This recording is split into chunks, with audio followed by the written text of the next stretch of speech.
Man is back. Oh, my gosh, the ring got messed up. This is a 5 out of freaking 5. It is beat making time. Next week is E3 week. My album comes out next week. I have delivered. Something is true, something but look at that, my God. This is your boy. Alright, ladies and gentlemen of the YouTube citizens, y'all know who this is. This is your boy Dash the True Inferno. Back at it with another Pokemon Unite commentary video gameplay for you guys, and this is actually my second of 3 videos that I will be releasing over the span of 36 hours. I'm not joking, I'm dead serious. So this is a video that I've been meaning to do for a really long time, but stuff kept coming up like news and personal stuff, and now we get into it. And you know I have to talk about it. And what I'm talking about is this. This ain't new news. This is old news. I understand it, but I want to share my 2 cents on this. And what am I talking about, ladies and gentlemen? I'm talking about the following. CM Punk is fired from AEW. So yes, this time it's legit. He is actually gone from AEW. Now you're probably wondering, what the heck happened this time? So yeah, let's get into it. So what happened was this. A long time ago, well, not a long time ago, but they had a show in London called, and they had like 2 different shows. There was All Out and All In. I believe they had All In, which is in London. And then a week later, they had All Out, which was ironically enough at CM Punk's hometown of Chicago. So what happened? Well, here's the article from SportsIllustrated.com, and then this under the Fan Nation section. That is this. A day before All Out, which take place in Chicago, Tony Khan fired CM Punk. And obviously he came out and addressed the Chicago crowd at the Saturday night show Collision. So yeah, they was in Chicago, I believe, that Friday, Saturday, and of course Sunday for the All Out pay-per-view. And of course a week before that, they were at London. So moving on, fortunately for AEW, a specific Punk match was not advertised for the card, but there was, speculation that Punk would make a surprise appearance. Clearly, because he was in his hometown, clearly that was not the case. Punk was not to miss solely because of his backstage altercation with Jack Perry in London at All In, though that did not help his cause. So there was an altercation. I'm going to pause the article here. There was an altercation that took place at the London pay-per-view All In. So what happened on the pre-tape show, Jack Perry, if memory serves it correctly, I want to say they've been going back and forth. I don't recall what the whole story is, but they have been going back and forth. And then what happened was this. I believe either Jack Perry said something before his match, or CM Punk said something the night before, whatever the case may be. I don't remember. But what happened was this. Jack Perry was on the pre-tape show, like the pre-show before the main show. And he had a match with Hook, and Jack Perry lost that match. Jack Perry came, and that was the last match on the pre-card show. The first match on the main show was CM Punk defending his real World Heavyweight Championship against Samoa Joe. And when Jack Perry went to the back, he had an altercation with CM Punk.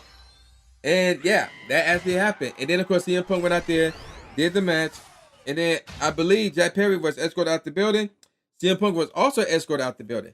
Now, there's more to, I believe, there's more to this show than that and stuff that happened prior to this, which was very interesting. But let's move on with the article real quick. Okay, so yeah, we talked about that already. His firing came after Khan felt physically threatened by Punk at All In during his attempt to get Punk refocused on the match. Unlike prior occasions, Khan was not able to effectively communicate or reason with Punk. An eyewitnesses accounts supporting Khan's claim for any chance that Punk will return to AEW. Khan's legal team unanimously recommended that Punk's contract be terminated. Sports Illustrated had learned, and Khan ultimately made the decision to fire him. And again, I talked about this. Khan spoke to the crowd in Chicago Saturday night ahead of Collision, not during Collision, but before Collision got started, giving his side of the firing. He shared that his safety was in jeopardy during the Punk incident at All In, and that other members of the AEW crew was also in danger. Khan added that he had never previously felt his life has been in danger at a wrestling show until that moment. So yeah, there's that. We're gonna skip one paragraph, and then Check this out. Khan have also filmed a pre-taped promo, but to his credit, he was willing to step into the fire and face a fiery Chicago crowd, which he did. He faced them head on, no joke. Moving on. I have heard from more than a few people in wrestling, including from WWE, criticizing Khan's speech before Collision. But he also had supporters, one of whom was Ricky Steamboat. As soon as he returned to the back, Khan was immediately intercepted by Steamboat, who hugged him and complimented his speech.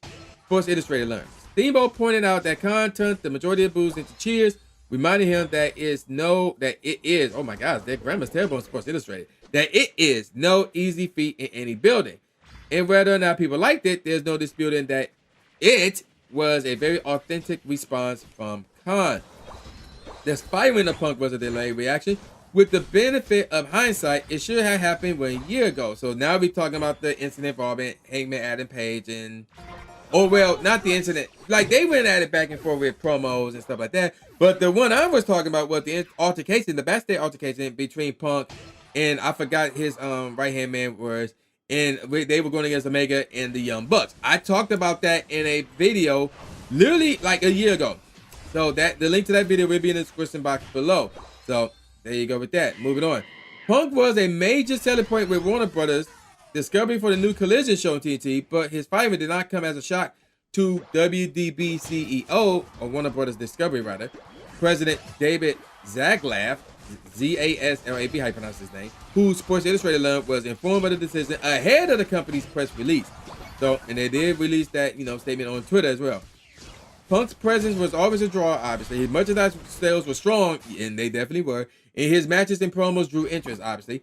But for both CM Punk and AEW, it was time for the relationship to end. Punk was not at fault for every single issue in AEW, but he was the common denominator on too many occasions, which is true. So, there you go with that. And, yeah. That was some very interesting stuff. Now, what happened was this. I'm trying to find the article, or like I saw a YouTube video, not a YouTube video. I saw a video on Twitter about it, but basically what happened was this. If memory serves me correctly, I believe he was going to London. Yeah, so let me see. So this was on Reddit right here. So, and it's called CM Punk's Alternative Mode of Travel in London. So basically what happened was this. When he landed in London, nobody from AEW picked him up. The dude got on a subway and took that mug straight to the arena. I'm not joking. I'm dead serious. It was surreal. So and here's another article from ringsidenews.com where they said the following. CM Punk might not have had the best time in London, and that's not 100% his fault. Things got off to a rocky start when he arrived in London, and it didn't get much better from that point on. We reported that CM Punk got lost after he arrived in London for All In. AEW did not send anyone to meet Punk at the airport, so he was left to his own devices. Thankfully, CM Punk is resourceful, and that wasn't the first time he traveled in his life, as Halls of Wrestling broke the story, and they said the following. When CM Punk landed at Heathrow Airport, how you pronounce that word, for AEW or in London on Saturday morning, no one from AEW was there to greet him. There was also no car service to take him to his hotel, and when he texted a number he was given by AEW for the driver, it bounced back as being an invalid number. After waiting for a while, CM Punk chose to buy a train ticket and find his own way to his hotel. We are told that the tube was fairly busy at the time. Punk got lost, and a few fans who noticed CM Punk helped him figure out where he was going. It appears that CM Punk got into London so close to the actual event because he had taping commitments in Atlanta on Wednesday and wanted to spend Thursday with his wife and dog Larry before heading out on Friday and landing on Saturday morning. End quote from that article. Now moving on with this one. So basically, a photo has now emerged of CM Punk sitting on a car in London's tube system, which I guess that's like their train system. As the report stated, CM Punk was spotted by fans, and apparently one of them was able to snap a picture with CM Punk. This photo of CM Punk sitting in London's tube system have gone viral. Now plenty of fans can see exactly what Punk had to go through before All In. It's also easy to see why Punk's nerves might have been rubbed a bit raw prior to his backstage confrontation with Jack Perry. So, yeah, and that it is on Twitter. So you can go to Ringside News _ on Twitter to see that photo. And that was posted on August 29th, 2023. So, yeah, there you go with that. Now, getting to the altercation between him and Jack Perry. Here's the thing. I don't recall how this had happened or how this got started. But, yeah, I'm trying to find the article that spawned this to happen. But basically, again, I think it was some verbal jabs that happened between the two. But yeah, there you go with that. And I found the article, this is also ringsidenews.com, where it said the following, and we're going to skip the first 2 paragraphs. So remember what I said, Jack Perry was at the the pre-show, which is called 0 Hour, RN 0 Hour. So what happened was this. CM Punk and Jack Perry was involved in a backstage argument where Punk argued with Perry over Perry wanting to use real glass, which was a health hazard. We're talking real glass here. During All In 0 Hour, Jack Perry was in his match against Hook. During a particular spot with a limo, and I believe this was like a no DQ or whatever. I don't know what type of match this was, but it wasn't a straight up one-on-one match because of this part.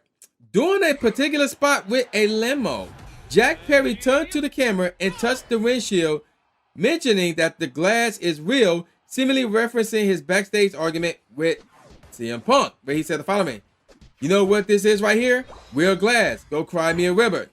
So, yeah, that actually happened. And that clip is on Twitter if you go to _PW Chronicle. So, yeah, there you go with that. That right there led to another backstage. So there were 2 backstage altercations between the two. The first one was basically them arguing about using real glass. The second one was when Jack Perry made that comment, they got into a physical altercation. So as of now, ever since then, Jack Perry been suspended. And he's still suspended even to this day. So it's been a month since that incident happened. And he's been suspended. Meanwhile, CM Punk was fired. So now with all that out the way, let me get my thoughts on this situation. Here's my thing, man. Ever since the situation with Hangman Adam Page, with the Elite, who are, the Omega, Kenny Omega, and the Young Bucks, and those 3 said to be they had some type of stroke within the company. Like there was executive assistant, something like that. They didn't own the company, but they were somewhat up there, like those 3 guys. And for CM Punk to have a backstage altercation with them, it's crazy. It's really, really crazy. So, and then he was gone for a really, really long time, but for some odd reason, they brought him back. And when they brought him back, I was like, are you serious? They bringing him back? And I thought that he should have been gone because of that, but they brought him back. And then they did more than that. They created Collision. Like, parts of the reason why they created Collision was for him. Now, obviously, it was because of other wrestlers as well. Like, for example, Miro, who we haven't seen for a very long time until Collision came out, and they brought him back. And what's her name with the face paint, who suffered an injury and had to drop the title? I forgot her name. Rosa Mendez. They brought it back for her as well, but I don't know what happened to her. So I need to see what happened to her. But basically, it was like a Raw SmackDown type of deal, although technically it was not. But I thought it was very interesting that they brought him back, and basically they dedicated Collision to him. It was his show. He was the main guy on Collision. And then, because let's be honest, when he got suspended from that altercation with the Young Bucks and Kenny Omega, he was the World Heavyweight Champion. So he was stripped of that championship. He truly never lost it. So he brought it out to us, so this is the real World Heavyweight Championship, as the current World Heavyweight Championship is in the hands of one MJF. So it's very interesting. It's very interesting that this happened, that not only did they bring this dude back, but they basically created a show, Collision, and they basically put the World Heavyweight Championship in some way, shape, or form. They put the World Heavyweight Championship back on CM Punk. So it was crazy. It was really, really crazy that they did all that, and now he's gone. So you can't bring him back to AEW again. Like, there's no way after this you cannot bring him back to AEW. He's been going at it with a number of wrestlers, and Tony Khan said it in his pre-show showed speech of Collision before All In or All Out rather, that a lot of people livelihood rather, and lives were at risk because of that backstage altercation involving CM Punk. And he'd been again in the middle of too many altercations. So you can't bring it back. So now you probably wonder, what about WWE? So it's been a long time, and I'll talk about why he's no longer with WWE a long time ago. We talking about over a decade. And the thing about WWE is this. They're now owned by another company. Vince McMahon no longer owned that company. They're now owned, I forgot who the company is, but it's the same company that truly owned UFC. So they both basically are under the same umbrella in terms of the company that owns it. Even though that's still Dana's right thing. But yeah, I mean, in terms of WWE, that's very interesting. So now it's like, well, the only other guy outside of Vince and outside of the company that owns WWE that can bring him in is Triple H. But again, CM Punk and Triple H didn't necessarily have the best relationship back then as well. But who knows? Maybe time heals all and they might bring him back. But the question is, will CM Punk go back? That's the thing. I can see WWE willing to bring him back, but will CM Punk want to go back? That's the problem right there. So I doubt he'll go to Impact. He may go over to Japan, or he may be done with wrestling this time for good.